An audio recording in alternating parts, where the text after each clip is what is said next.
Arsenal's probably the hardest. Yeah. My dream is to play for them. So hearing them say no at 13, that was tough. The story of Eberechi Eze to Arsenal is so poetic, epitomising everything about the beautiful game. Being a fan, the hope to one day make it, and the feeling of that hard work and God's blessing can allow your dreams to come through. In Eze's case, making the move to Arsenal at 27, a World Cup year, and Arsenal being so close to winning the majors, his former club, and a club that you know that he supports. Imagine everything he's feeling right now. You know what? When you use words, you can ruin something, you know. And in Arsenal's case, I made countless videos and tweets and pleas of adding that magic, that X factor, and that dangerous type of play in those central spaces. Players who have the instinct, the quality, and the risk in their play to open up the game for our attack, our players, and cause fear in opponents, whilst constantly being creating and being a goal threat.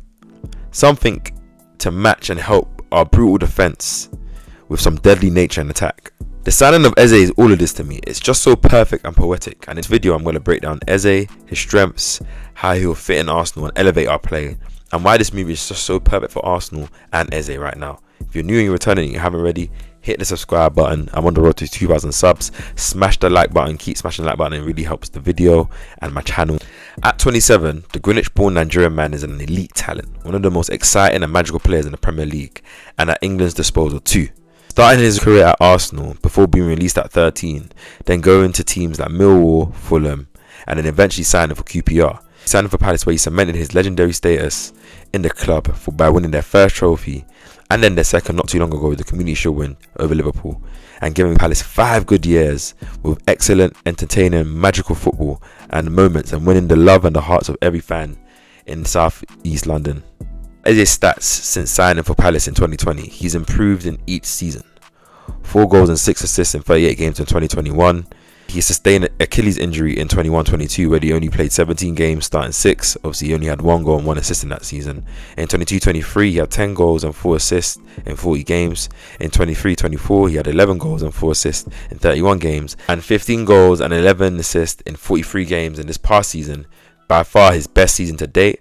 A season ending with FA Cup triumph, goals in the semi-finals and finals, and a move to his dream club, the Gunners. This shows his progressive improvements in each season, bearing in mind that he plays for Palace, who aren't spoilt for top talent and play more of a low block counter-attacking brand of football. At Arsenal, with the coaching, the fellow players and expectation, I think he takes his game to a whole new level. Looking at his strengths, Eze ranks in the top 9% for total shots taken at 3.4 per 90. Like Madueke, having another player with high shot volume, players who want to take the emphasis to decide the game, is a dire need for Arsenal.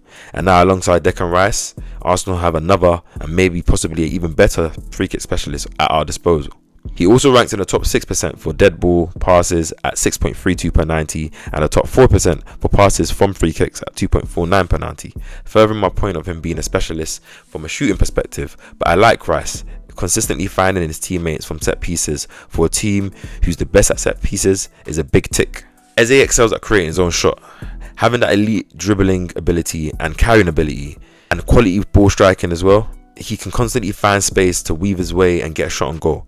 He ranks in the top 5% for shot creating actions leading to a shot at 0.47 per 90, whilst being in the top 15% for successful take-ons and successful take-on percentage at 2.35 per 90 and 50.4% per 90 respectively.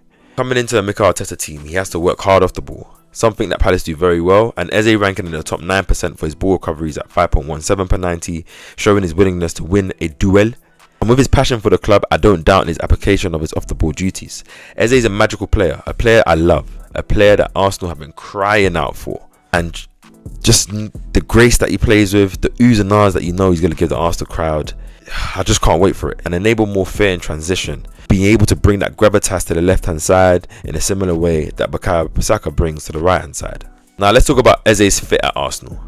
Now we know more than likely that Eze's going to come in as a starting left winger and be a big option to rival Rice and Marino in the left centre mid position when we want to be more attacking against low blocks. Eze, as we know, is more of a natural 10, and when playing left wing he will likely drift inside, meaning our dynamics have to complement his strengths and play style to get the best out of him and for everyone else in the team.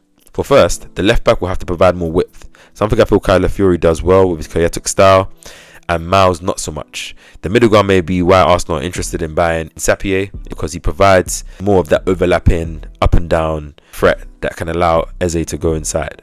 Giving Eze this freedom and the license to roam and support Odegaard in his central areas, and also provide another passing option for Zubimendi to find between the lines. This is something that we've known for a long time, that Arsenal have been so biased to the right hand side and avoid these central areas as much because we're not as deadly, especially when Jesus hasn't been consistently in the team, and it's been resulting in that horseshoe style of play. But also a big benefit with this dynamic of Eze playing off the left is Gyökeres. As we know, he likes to drift into that left hand channel. We've seen that many times for Sporting over the years, and most recently in the game against Leeds in his 5-0 win with his first goal. Having Eze drifting inside whilst Gyökeres drifting outside creates a dynamic that obviously would be tough for defenders to mark, and also see a seamless, similar type of dynamic that we saw with Jesus and Martinelli in that 22-23 season, albeit different type of players in those same positions. Also, this provides huge competition for the likes of Martinelli and Trossard, and even Madueke, who's been used out there since the signing. Also, his ability to play as a 10 and an 8, being right-footed, where 90% of our creative team is left-footed. Having that balance of a deadly experienced Premier League player will provide cover for real competition for Odegaard. So, but why I think this move is so perfect.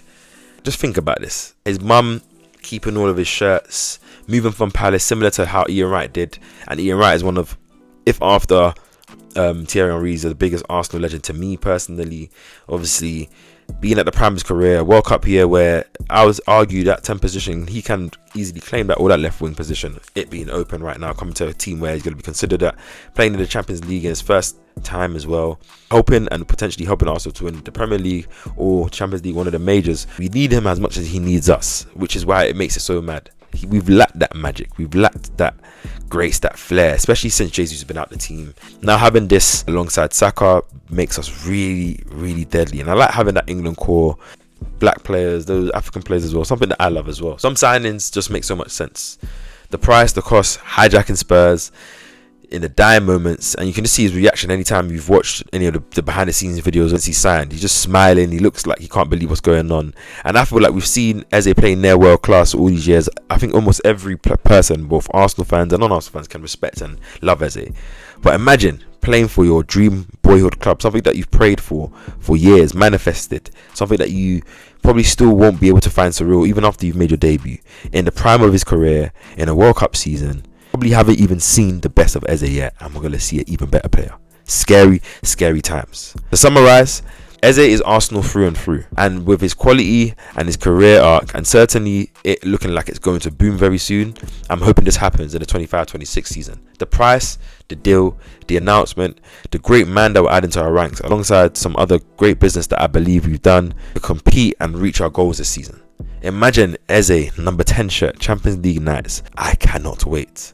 He's an influence for many, will die for the badge 100%, and has the quality to win games on his own. Perfect signing, perfect player, and I love it. And this is definitely one of the most exciting signings that I believe Arsenal have made since Mesut Ozil. Comment down below what you think about what I said in this video, and comment down below what you feel about Eze. And hit the like button, hit the subscribe button to the KAPE channel, and I'll catch you guys in the next video. I've been your boy KAPE. Peace.